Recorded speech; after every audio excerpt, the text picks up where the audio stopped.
Ai, que linda. Tirou não. Nossa, o cabelo, tudo é cabelo também. Vai, Bel, fala. Vamos colocar? Não, pode tirar a cabelo da cabeça. Vamos, tira o cabelinho. Tira o cabelo, minha filha, do olho. Tira o cabelo do olho, tira. Não, vamos tirar o cabelo e colocar. Tira.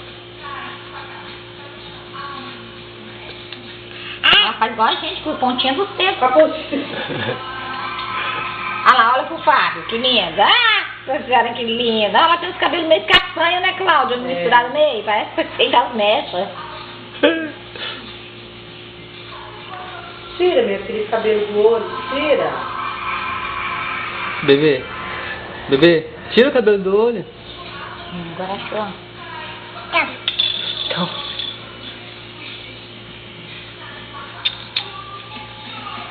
Aí, tira o cabelo do olho, tira a Rebeca.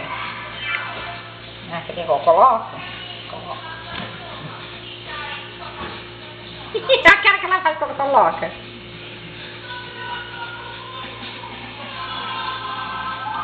A idade é horrível, Se ela começar a usar, sabe, a gente começa a brigar com ela, porque Ah, tá querendo ela colocar. quer cabeleiro, mas não para. É muito liso. Coloca, tira o cabelo do olho. Tira o cabelo do olho que eu dou. Tira o cabelo do olho, bebê. Tira que eu dou. Aí, tira. Tira, Rebeca, o cabelo do olho. Tira o cabelo do olho, bebê. Ai, meu Deus, que delícia. Ai. Aqui, bebê. Aqui. Tira o cabelo do olho, Rebeca. Tira o cabelo assim, ó. Bebê. Ó o Hulk, vem cá, Hulk. Tira, minha filha, o cabelo Vem do cá. olho. Tira, filha. Vem cá, Hulk. Vem cá, Hulk. Vendo? Ai, Fábio, deixa eu ver ele. Vamos ver, vem cá, Hulk. Hulk. Tem medo de você. Depois que bateu um bichinho. Tira o cabelo do olho, Rebeca. Aí.